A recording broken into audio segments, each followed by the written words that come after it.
award, so if you have more dessert to eat, if there's extras on the table, feel free to eat those.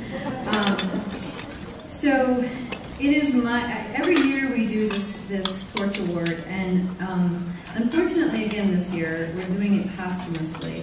And I'd like to bring up Bob Niemiec, who's going to help me with this award, so if you could please come up. The Torch Award, I told him I'd make it easy, but I don't know how easy this is. So I'm gonna let Bob continue with this, but I just want to say this award is going to a very dear friend of ours and a very dear friend of APSE's, Rucker. Ron was actually the board president who hired me, so he's very near and dear to my heart, and I know he's always looking down on me, telling me what not to do, what to do. So I'm going to let Bob Niemiec continue on with the tribute to Ron Rucker.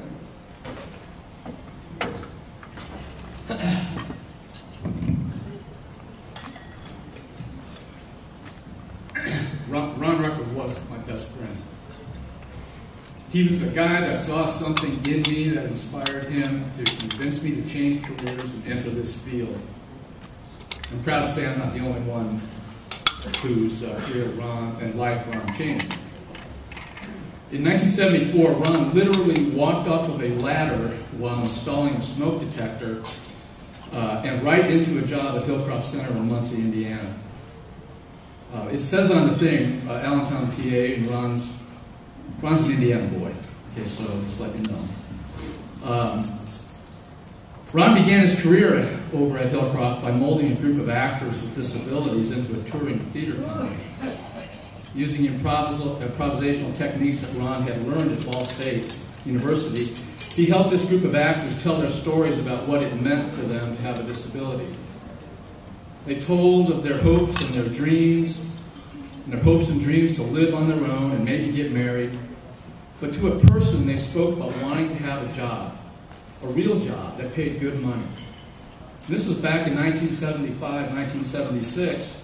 Community employment outlook for folks with disabilities was bleak at best, if non-existent. Ron helped the actors tell their stories in their own words and shaped the content into a 30-minute film entitled Free to Be You and Me.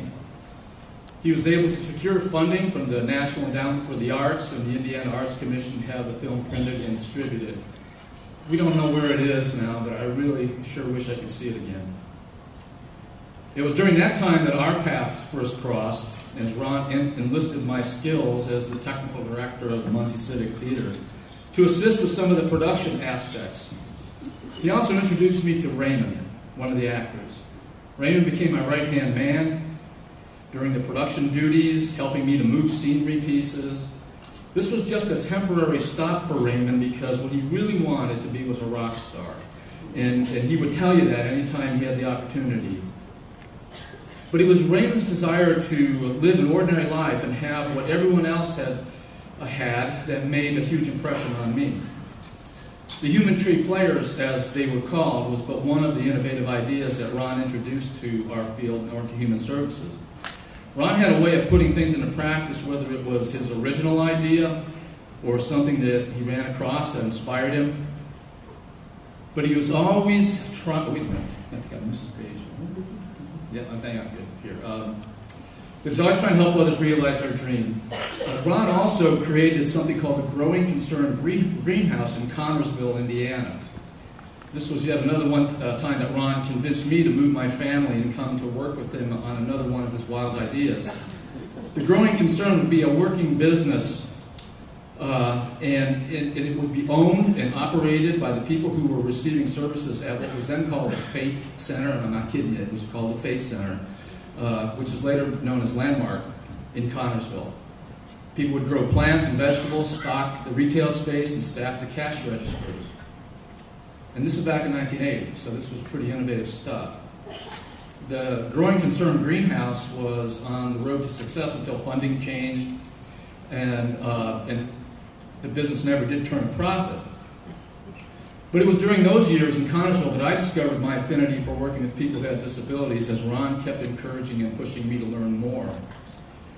Ron had a commitment to the community and helping people with disabilities become active participants in the ordinary flow of community life long before anyone else I knew did. Hearing people like Lou Brown, Mark Gold, and Tom Powell would inspire Ron to come back and begin implementing the ideas he had learned. Ron's commitment to the community spanned housing, employment, and fun. Ron and I were working together in Anderson, Indiana. He as executive director and I as production manager for Hopewell Center. Ron had recently attended a conference at which the idea of a workshop without walls was being discussed. This was a precursor to supported employment.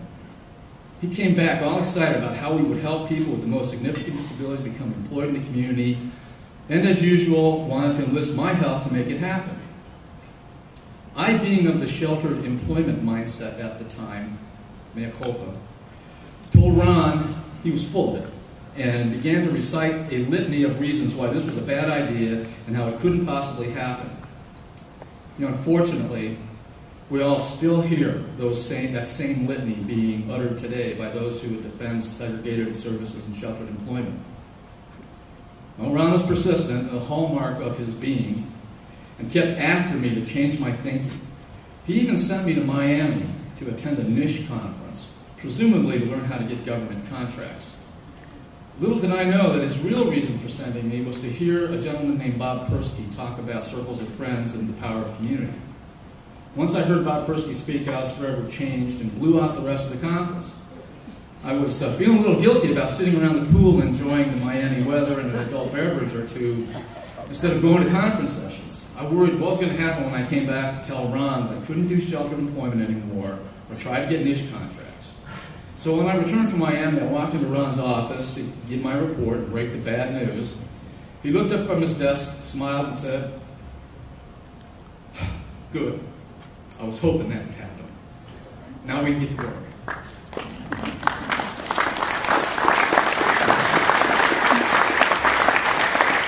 Ron's journey took him to Washington County, Minnesota, just outside of St. Paul, where he was hired as executive director of a developmental learning center that was very interested in converting to supported employment.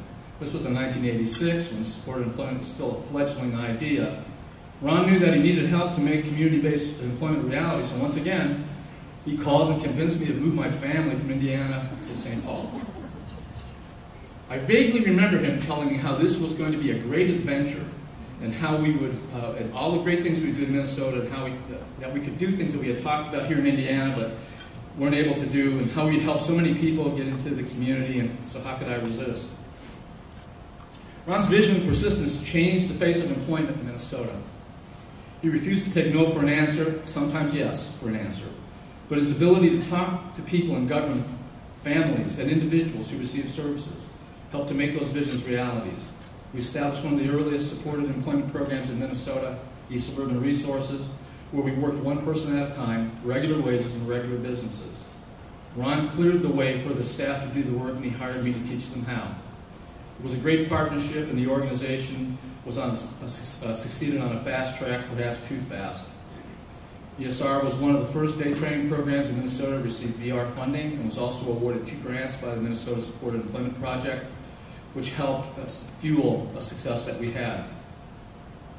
While Ron's success at ESR and his rapidly growing national profile resulted in him leaving Minnesota in 1989 to succeed Dr. Tom Powell as president of the Institute for Human Resource Development in Connecticut.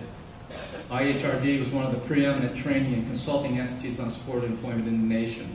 They were populated with some of the best thinkers and practitioners regarding the newly emerging skills and tools of supported employment. IHRD was one of the first groups to develop a series of employment specialist training and teach not just employment specialists, but also train others to train them. My friends and colleagues from IHRD developed many of the content areas that the APSE certification standards and materials and concepts are based on and still used today. Ron, however, realized that his greatest talents were best used running a rehabilitation organization. He knew that providing a traditional community rehabilitation program he knew that proving that a traditional community rehabilitation program could indeed convert to supported employment, and that was something he needed to accomplish. So, Ron was hired as the president and CEO of the Lehigh Association of Rehabilitation Centers, LARC, in 1992. Ron systematically began the process of moving LARC toward a community-based future. He brought in and developed some of the best practitioners of supported and customized employment as trainers, consultants, and employees, including my friend and colleague Corey Smith from Pennsylvania. Ron guided LARC through good times and rough times, including a merger with the United Cerebral Palsy Association that resulted in the organization becoming known as VIA of the Lehigh Valley. He was responsible for the development of a multi-million-dollar foundation to support the activities of LARC VIA by raising money to help offset the cost of doing business in a new way or the regularly occurring budget cuts that programs experience. He was an expert at strategic planning, financial management, and governance. He was an inspirational leader, very intelligent, although he didn't always spell so well, and a hard worker. He was also a very natty dresser. I mean, Ron introduced me to pink shirts and tasseled loafers. He was my fashion consultant and taught me the correct way to tie a tie, not to mention what ties went well with what outfits. Also, alas, I always seemed to disappoint him when it came to that. But no matter where Ron went, he made a difference. Whether it was in the theater or in services for people with disabilities, Ron's passion, commitment, and knowledge always guided him. Ron was the executive director of the Jasper, Indiana Community Arts Commission and Indianapolis Civic Theater, both experiences that developed and honed his skill as a top executive. Ron served on many boards and commissions, often ascending to a leadership role. These included the Indiana Association of Rehabilitation Facilities, the Minnesota Rehabilitation Coalition, the National Association of Rehabilitation Facilities, the Greater Lehigh Valley Chamber of Commerce and Foundation, the Allentown Symphony, and others. Ron also served on various state and national commissions and work groups. Ron had been a member of APSE since the beginning. He served on the board of APSE and as president, and also served on the board of the APSE Foundation. During my tenure as APSE president, the association was going through some rocky times. I had to rely on some key board members, Laura, Teresa Grassi, who were part of that group, to advise me on leading APSE and making some very difficult decisions. I remember driving back from Richmond, where APSE's offices were located. We were going back up to Pennsylvania to Ron's house. I was driving up with Ron, and it was a particularly challenging episode. And I was feeling pretty bad and not really talkative, an affliction Ron didn't have. I looked over at Ron, who was driving, and said something like, "I really wish you didn't have to learn this stuff the hard way." And Ron seemed thinking for a minute, and if you knew Ron, you saw that little soul patch under his lip poked straight out. And he said, thought for a minute, looked over at me, and he said, "That's the only way you learn it." He was never afraid to take on the difficult tasks, no matter how unpopular they were. He was courageous, insightful, passionate, funny, and loyal. He was a wonderful father and husband, loving son, brother, and uncle. My oldest daughter, Gretchen, upon hearing upon his passing, said that Ron was the guy who taught her what it meant to be an adult.